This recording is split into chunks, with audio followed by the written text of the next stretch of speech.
Good afternoon. So I want to start with a story actually that happened just a few short weeks ago. I was driving and I ended up going to the high school I graduated from. I went into the high school office and I picked up my academic transcripts. And once I picked up my transcripts, I went back to my car and I sat down in my car and I opened them up. And the first thing I saw were the classes that I took, and right away I began to have multiple flashbacks. So I went back to the 80s, and I don't know about you, but going back to the 80s is kind of a scary thing.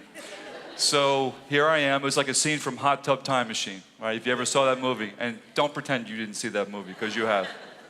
So I go back into the 80s, and I remember I had a members only jacket. I remember my parachute pants.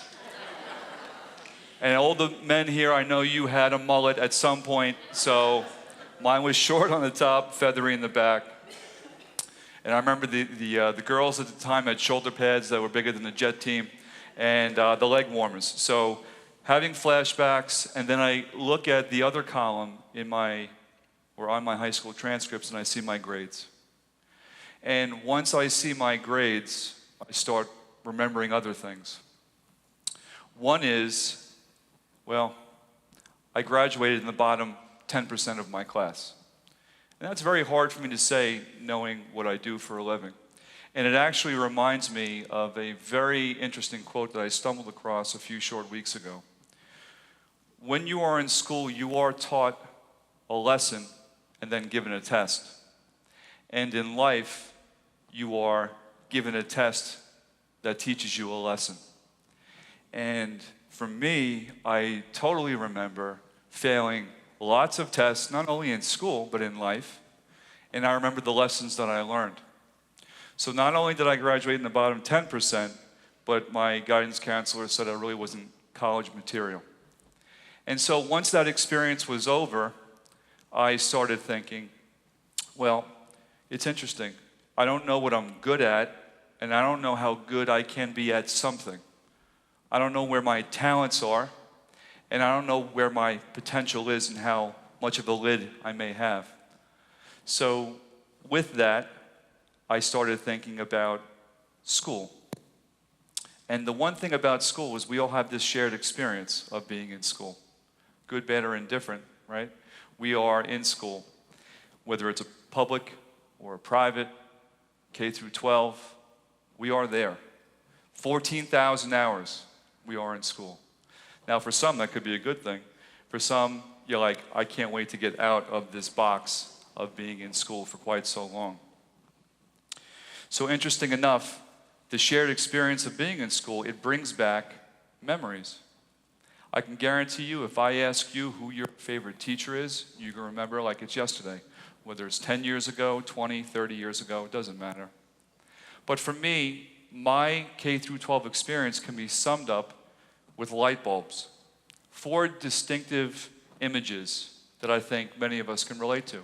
A light bulb that's on, a light bulb that is flickering, a light bulb that is off, and a light bulb that is shattered. And I think this has happened for generations of people who have been through a school system. In elementary school, I just loved being in school. I remember it so much. I remember all the things I got to do. There was lots of play. There was lots of creative opportunities. My teacher used to come in with her guitar. I don't know if you remember the Magic Garden. I always thought she was one of the, like a stand-in at some point. Just an amazing experience. So my light bulb was about 120. Once I moved up to junior high and I graduated, I remember that I wanted to be a doctor, or I thought I could be a doctor. But what happened in junior high that I think is indicative of our school systems is that we started ranking and sorting kids at a very early age, even back in the 70s and 80s. Smart kids went to these classes, other kids went to those classes. And that really stuck in my craw for a very long time. In fact, it was part of my, I don't want to say downward spiral, but I was disengaged from school. And so after that, when I went to high school, because my light bulb was flickering in junior high, it was off by the time I hit 10th grade. And I'm going to throw another 80s reference out there from The Breakfast Club. I wanted to be John Bender. So John Bender was really cool. By that time, I was a class clown. And by the time I graduated, barely graduated high school, my light bulb was shattered. I couldn't wait to get out. And I swore I'd never go back into a school system again. Clearly, I lied to myself. And I became a teacher, which is a wonderful calling for those of us who are in education, because it is. And over 20 years, I have seen the education landscape change, and not for the better. So, seeing it from a teacher's perspective, from a principal's perspective, an assistant superintendent, and now the fortunate opportunity to work as a superintendent with a wonderful, outstanding Board of Education, it's very interesting what has been happening within our school systems itself. And here's my first example. It may be hard to see, but I'll just share this with you as far as what this statistic is. Back in 2015, in October, Council of Big City Schools, it was a survey of 66 urban school districts across the great nation of the United States. They quantified, on average, a child starting in pre-kindergarten, so we're talking pre-K. We're not talking kindergarten, we're talking before kindergarten. All the way up through 12th grade. Takes an average of 112 standardized tests before they graduate. 112, I didn't misspeak when I said that. 112, that actually equates to 250 hours of tests. And if you further that, it's 40 school days. That is a massive amount of time to focus on testing children, ranking and sorting children. And the question is, what is it for? What do we get out of that? What is the return on that investment? So basically, the present paradigm, I hate to even use that word, but the system that we are now enveloped with and under, consists of two main focal points: English language arts and mathematics. Thanks to No Child Left Behind, which came about in 2003, it federally mandated every single school system, public school system, to take assessments in grades 3 through 8. Now, the bottom line is, if you're in kindergarten through 2nd grade, you're still preparing kids to take those tests, which means we are attempting to get children college and career ready when they're 5-year-olds, when we should be making sure that they're having friends and developing relationships and loving school. So we start this, and when you look at this particular formula, which I don't think has fared very well, you look at repressed talents and potential, because ultimately the reason why we have our children go to school is to reduce their talents and potential, and that isn't happening right now. So I don't know about you, but I love the show Undercover Boss. Anybody here like the show Undercover Boss? Now, I don't know about you. I always know what's going to happen in the end, but I still cry. I mean, like, what's wrong with me? You know the boss is going to go, surprise, here's $10,000. So in the school system, working with a wonderful executive team that I work with, and administrators and my outstanding teachers who are just out of this world, they have allowed me to shadow students. That's not one of them. Because I saved this particular young lady, who is my 4-year-old, Sadie. And Sadie happens to have Down syndrome. And here's the thing that sticks in my craw with the current system that I shadowed, is that it's not built for children such as her. And I hate to use the word children with special needs. I hate to think about English language learners and what it means for them. All these labels, all these classifications, when the bottom line is we are all people and they are all children. Thank you. And the bottom line is what happens to them as they enter this system, because it's not built for them. And we have to change that narrative. So, We will. And here's how it starts. You see the lens of a child's day through their perspective. And let me tell you something. Shadowing a child for the full day, whether it's kindergarten all the way up through 12th grade, it is an exhausting experience. And I'm still recovering. Barely made it out here. But it's one of the best things I ever did. And I recommend this to every administrator who may be watching this at some point. Because the reason why we are here doing our job from a leadership standpoint is all in the name of making the best decisions for them. So we want to figure out what's working and what's not working. So through our teachers and our administrators and shadowing students, there are lots of things that I learned. 3 of them are children need to play. And they need to play often. Children also need recess.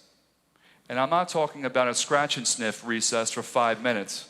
I'm talking about recess where it's child-directed. And the third thing I learned is that children need to learn how to self-regulate their emotions. These are all skills that we certainly need as adults, but we specifically need to teach them. I call it the Batman utility belt. We need to make sure they have enough items in their tool belt to make sure that they are ready to rock and roll once they leave this system. So, 2 quick stories. One is, when I was playing kickball with a 3rd grade class, and I'm going to throw another movie out there, Billy Madison. I don't know if you love that. So I was ready. I'm ready to play. I'm getting all serious. We divide the teams up. We go outside. I'm ready to kick the ball, and the whistle blows. And I'm like, what is going on? Are you kidding me? I have to go back inside. Now I'm ready to kick this ball a mile, and I have to go back inside. Now, I can imagine how children feel when that happens, and it happens to them every single day during that time. That's sacred time. The other one is, and this is at the high school level, I shadowed this beautiful, just so intelligent young woman. She took all AP classes. So I'm thinking, I am not smart. I'm going from one class to the other. I think I had 5,000 steps on my Fitbit by the time 3rd period came around. And she bypassed lunch, and she took a course instead. So her day is take a class, take a class, take a class, and these are hard classes. After school of taking all these classes, then what she would do is she would have a club after school. Then she would have a sport for 2 or 3 hours. And then she'd have about 3 hours of homework. And then it's rinse and repeat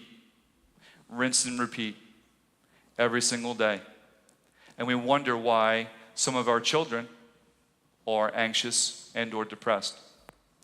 So what we did in our school system, and I'm very thankful for this, we doubled recess. Thanks again to a progressive Board of Education and wonderful faculty. We went from 20 minutes to 40 minutes. And let me tell you, it's like the floodgates opened. I've never seen so many children smiling before in my life, happy to be in school. When I talk to teachers, administrators, parents, because that feedback is so important, you see kids just releasing all this energy because it's so important. What we also did was we brought play back into school, meaning that in kindergarten, 1st, 2nd grade, it is so important to bring back the kitchen sets, the blocks, the Legos, the Lincoln Logs that were scrapped because we were so prepared getting kids ready for 112 tests that they have to endure. Very important.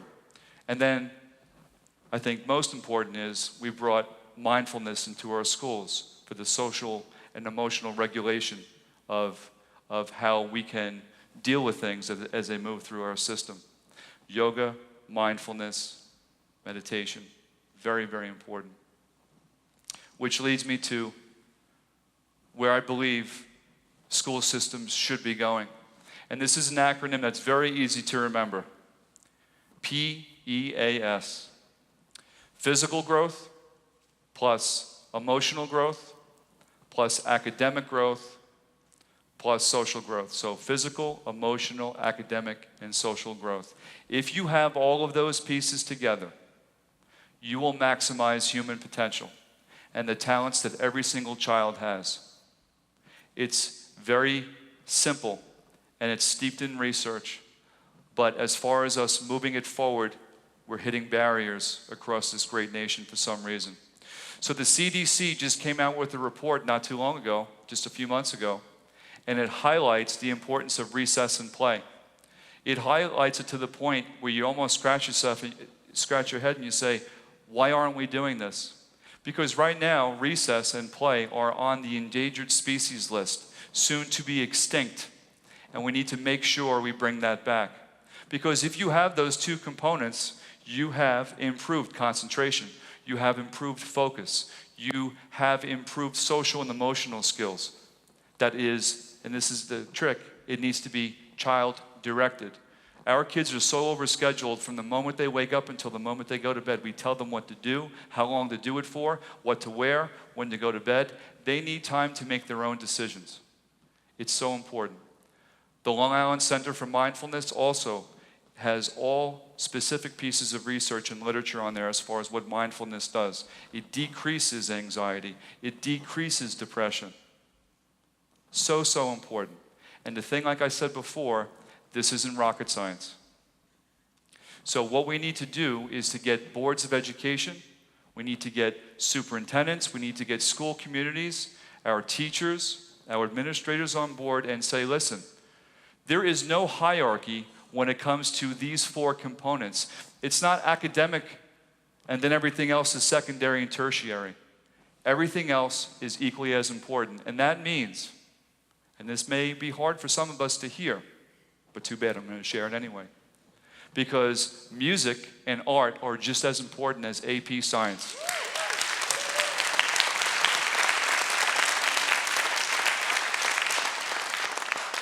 Physical education and gym, which people, they think it's like the same thing. And there is no gym.